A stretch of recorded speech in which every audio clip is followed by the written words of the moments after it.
All right, compositors, let's go ahead and go to part 4 of our series here.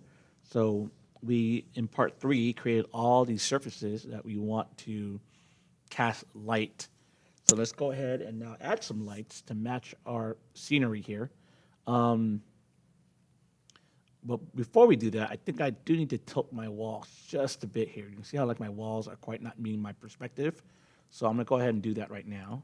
Looks like I didn't rename this one. This one's my left planter 2. And my left arch looks like it needs to rotate ever so slightly.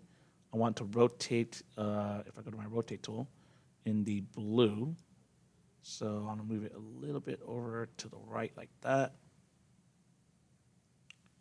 Okay, and move it over to the actual right. Let's go to my move tool. And again, what matters is it matches your perspective. Okay, something like that. That looks like it actually matches pretty dang well. Okay, and then I'm gonna go over here to this wall and rotate it a little bit. So using my rotate tool, which is looks like R. Okay, grab the blue one, rotate just a hair. Okay, and that looks like it matches my perspective pretty well. Okay, so now I'm gonna add the lights to match where these lights are and the shadow it will cast on the surface going backwards. Um, I'll make sure that this looks like it's where it's supposed to be, vanishing point wise. Looks like this wall needs to be moved a little bit backwards. So if they overlap a little bit, it's okay. What matters is that if you tilt it, that it matches your vanishing point. So I want to go in here and make sure that I overlap. It's better to overlap than not overlap. That should be good. Okay, now it looks a little bit better. All right, so now let's go ahead and put in our lights. Okay, now that we got, looks like our points and walls look kind of like they match up a little bit better. Okay, so to add a light, it's pretty simple. All you have to do is go to here, left click, and on what light you want. So we're gonna go with a normal light here. And you can see that when I add it, it starts making things dark and light here. Now I'm gonna go ahead and move it above the ground here. You can see it's already kind of like creating and casting shadows. So I'm rendering right now, hold on.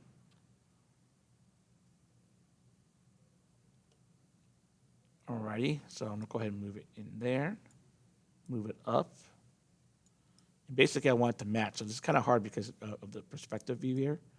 But what you want is that when you move it, it's like right up against the wall. So it's like center on the wall, right where the real light is. So you can see somewhere right about there. Okay? So now to know if I place this light correctly, you want to see that it casts the same shadow down here. So I'm going to hit the render button for a minute and check if it looks like it's casting a shadow where I want it. So you can see here, is it even casting a shadow? I don't think it is. So what I'm going to show you guys now is turning on the shadow caster. So right now it's not casting a shadow. I'm going to click on shadow map soft. Now I'm going to go ahead and hit the play button and see if it now casts a shadow. Yep, you see how it casts a shadow? And this shadow's totally not in the right direction. So I'm going to turn that off here and move it a little bit closer. And you can see the shadow, angle of the shadow be a little bit different. Actually, I've got it too wide. So I can move it a little further back.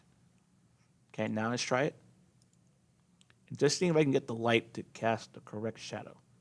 You can see here this matches my reference much better. All right, matches my reference way better. And there's a object here that I need to get rid of. You can see here that I still have one of my old objects here. I need to actually just delete it or something, or disable it, or something along those lines. All right. So I think it's this thing right here, this middle path, and I think it's still being rendered. I think the one is in our viewport, and the second one is our actual render. Now it should disable it. Yep. So here the angle's not quite right yet. Looks like I need to move it a little bit further back. It's kind of like the angle that the light forms. It kind of goes midway through the door, so I don't even see where the door might be yet. So I'm gonna go ahead and move that a little bit backwards. Okay, let me try again. Nope, not quite at the middle yet. So I want to go right down the middle down here. So I'll move it back just a little bit more. And now hit play again. And now that looks like the right angle of the light.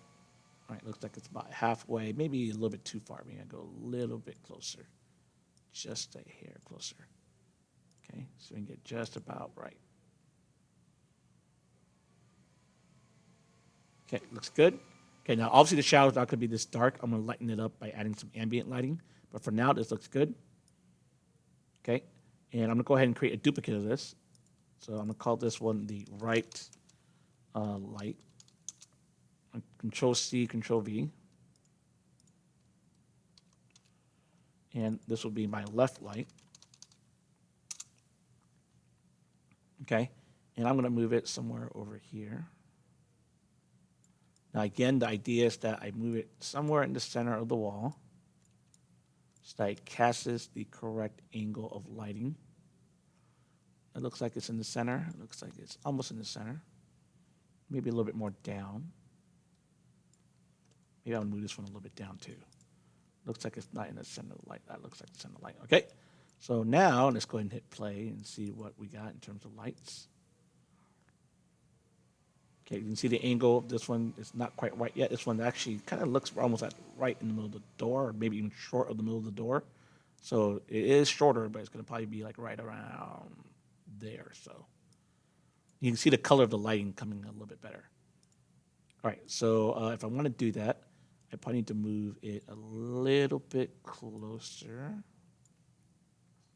Let's try that. And a little bit more than that. Let's go a little bit closer again.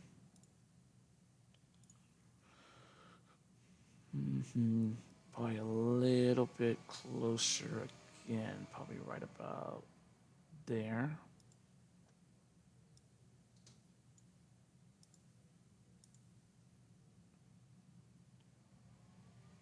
So that's starting to look good. Looks almost there. Looks like I need to go a little bit more closer.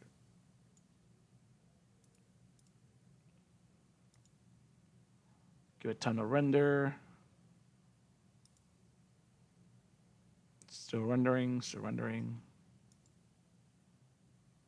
Okay, that looks a lot more correct. It looks like it's pretty much where it's supposed to be. Maybe a little bit less. Just do one more adjustment. But you guys get the idea. I don't need to like really hammer it down to detail, but you get the idea is that you're trying to get the lights to kind of match up with the reality of where everything is. Right, yeah, I think I am a little bit too.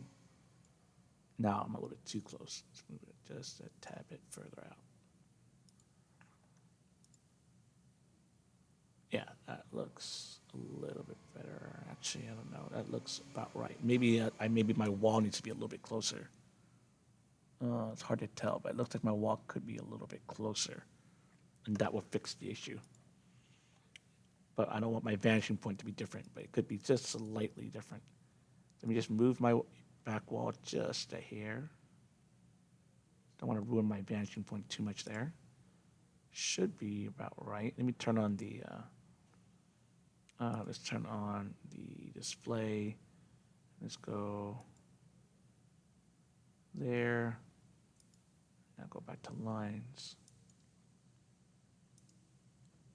Back to lines. Looks just about right. Okay, so let's go ahead and check this out. See if that helps with a little bit of where the shadows are. Looks good. Okay, so now that we have that, we have our lights, our two lights. Let's go ahead and get some ambient lighting because so that we do see that when we render this thing, it is a little bit dark because there's no light shining on this strip right here or anywhere for that matter. So you can see like this front right here looks a little bit dark. You want to match it to the best that you can color now, so you have to do more color correction later. But I'm gonna go give it like kind of a skybox light. So let's go ahead and close this, what we call ambient light. Let's go to light. Let's just go to, I'm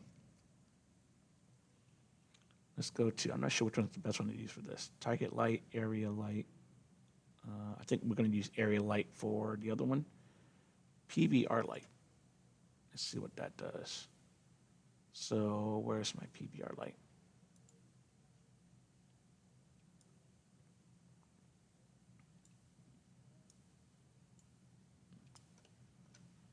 Not sure what this light does. Let's go ahead and put it out there.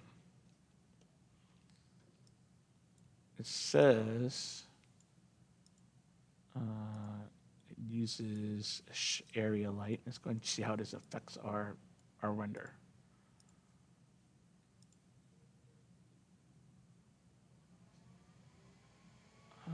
You can see, so you can see the previous one how it did.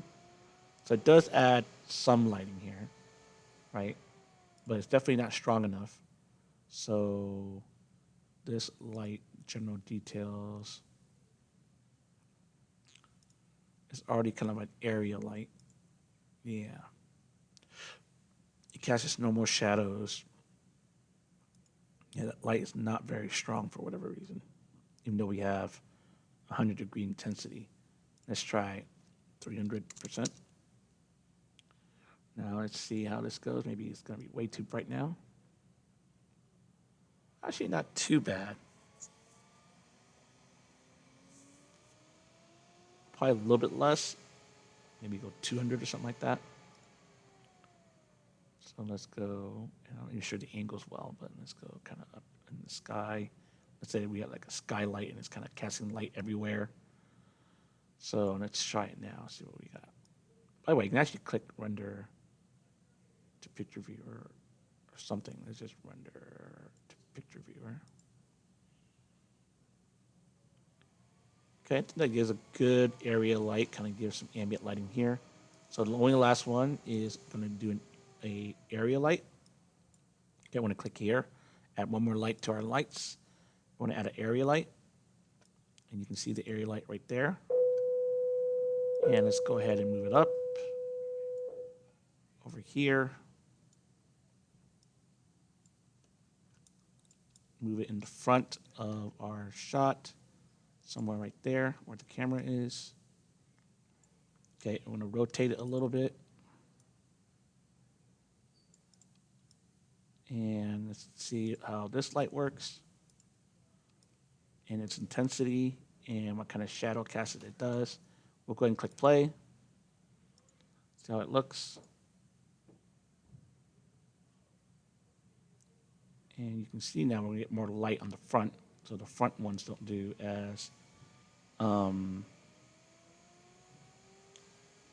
dark. And yeah, now we got good lighting. Okay, all right, I'll see you guys in the next video. And this will finish part 4 of our series.